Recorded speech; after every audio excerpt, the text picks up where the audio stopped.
वो चूल्हा मान लो। अरे जब तक छोटी नहीं तब तक मम्मी पापा रहे। सयानी हो गई, उनने शादी कर दी, अब मम्मी पापा मन में आता मरो जा, आप जो कचो सो पति है उठा चूल्हो। अब जब सब कुछ पति है गो, एक दो बालक हो गए, अब पति को आके दिखाई, अरे मेरे पास तो छोरा है, घर खा लूंगी, इसी के सारे रह लूंगी, मन में ऐसो कर जाके जा। अब जब छोरा की शादी आ गई, बहू घर में आ गई, और जब बहू ने आके दिखाई तब फिर सड़क के पति के मैं पहुंची। अब पति का हृदय तो समुद्र होता है, कोई बात नहीं, सुबह क्या भूला हुआ शाम को घर आ जाए तो भूला हुआ नहीं होता है। फिर बैठा लिया, फारे से बैठ जाओ।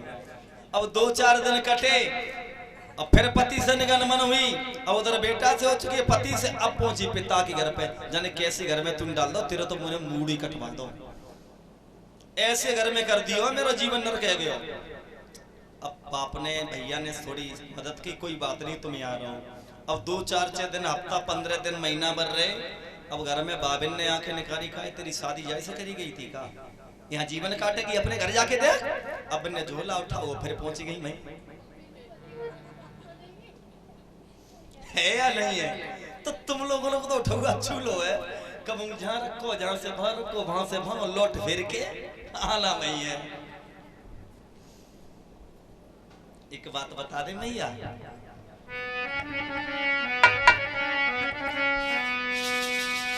अरे एक दिन पाले सुआ उड़ी जाएंगे, पाले सुआ उड़ी जाएंगे, एक दिन पाले सुआ उड़ जाएंगे।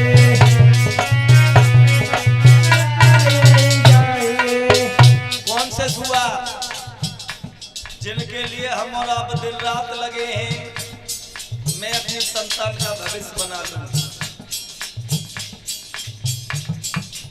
एक तुम्हारे जैसी बूढ़ी मैया अपने नाती को खिला रही, खूब बुला के खिला रही अपने बेटे के बेटा को। किसी तरीका से वो बूढ़ी मैया से बेटा हाथ से छूट गया, नाती जमीन पे गिर गया। बहू ने आके उस बेटे को उठाया, उस माँ से 50 बातें कही। शर्म नहीं आती है तुझे? मेरे बच्चे को कुछ हो जाता तो आज के बाद में मेरे बेटे से बात नहीं करना। लेकिन बारी बा बूढ़ी माँ, उसे अधिकार था कहने का, वो कह देती कि मैं तेरे बच्चे से बात नहीं करूंगी, लेकिन तू भी तो सोच ले, मेरा भी तो बेटा तेरे लिए है, तू भी उससे बात मत करना। तो क्या मानती?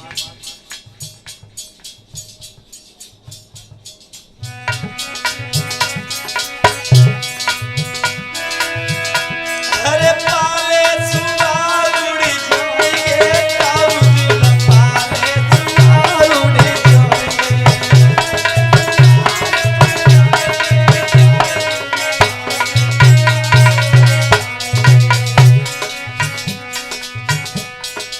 इन बेटन पे गर्व न करियो,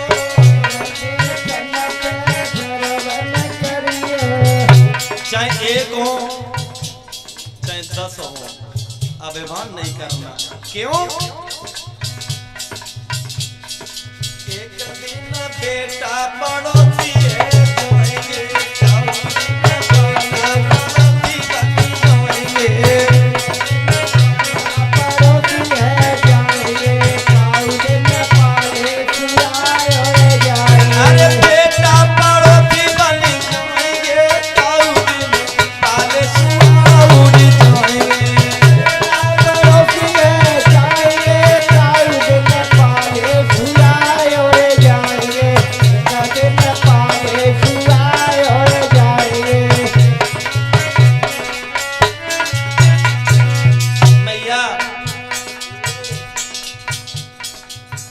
कितने लाड़ प्यार से तुमने बेटा को पाला।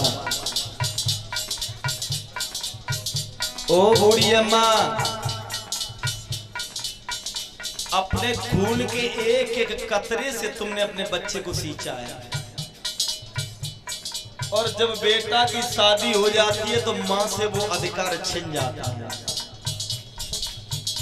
लेकिन हम उन देवियों से हाथ जोड़ के प्रार्थना ये करेंगे कि मां से कभी बेटे का अधिकार मत छीनो। और बताएं,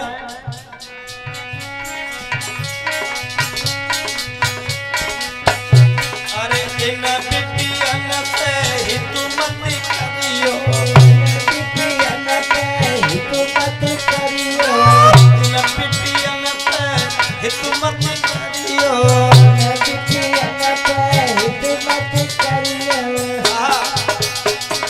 काऊ दिन आबी जमाई ले जाएंगे, काऊ पाले सुआए उड़ जाएंगे, दिन पाले सुआए उड़ जाएंगे।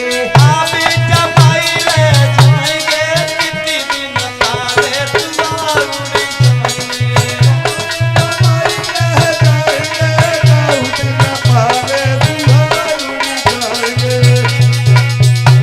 और बताएं, अरे महला दो महला पे गर्भ न करियो,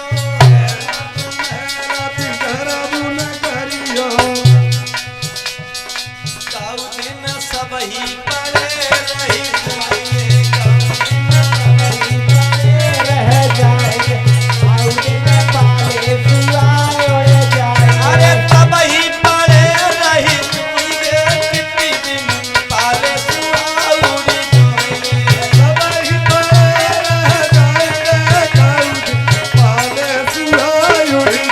अरे पाले सुआ उड़ी जाएंगे, कितनी दिन पाले सुआ उड़ी जाएंगे।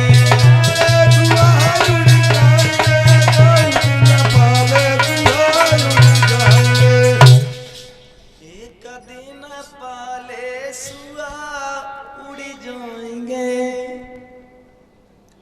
बड़े बड़े विद्वान संत महात्मा वैज्ञानिकों ने ये पता नहीं लगा पाया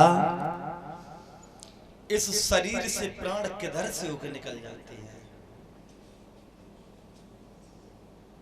अब थोड़ी देर अध्यात्म की तरफ देख लो, पौराणिक को छोड़ के।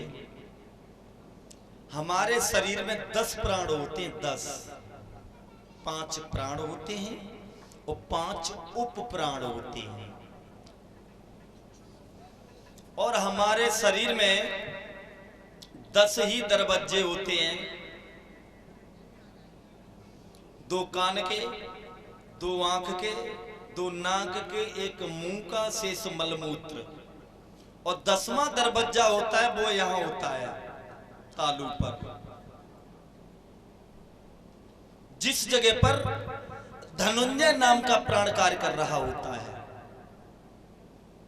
कहीं कहीं हमने देखा है जब इंसान की अंत्येष्टि क्रिया की जाती है, यानी जिसकी चिता जलाई जाती है, तो बाकी ये बांस मारो जाते हैं। आपके यहाँ होता है ऐसा? होता है। क्यों? ये पता लगाया जाता है कि अभी ये जीवित तो नहीं है। यहाँ पर जब चोटी के बाल इंसान के आसानी से उखड़ जाए, चोटी के बाल आसानी से उखड़ जाए तो समझ लो खत्म हो गया, इसका बोलता हुआ पुरुष निकल गया। हमारे हिंदुस्तान के एक बिना पढ़े लिखे हुए संत हुए थे, कबीरदास। कबीरदास उन्होंने एक बहुत सुंदर भजन लिखा था। भजन का इशारा थोड़ा गलत है, लेकिन अर्थ उसका बहुत सही है, समझदारी से सुनना।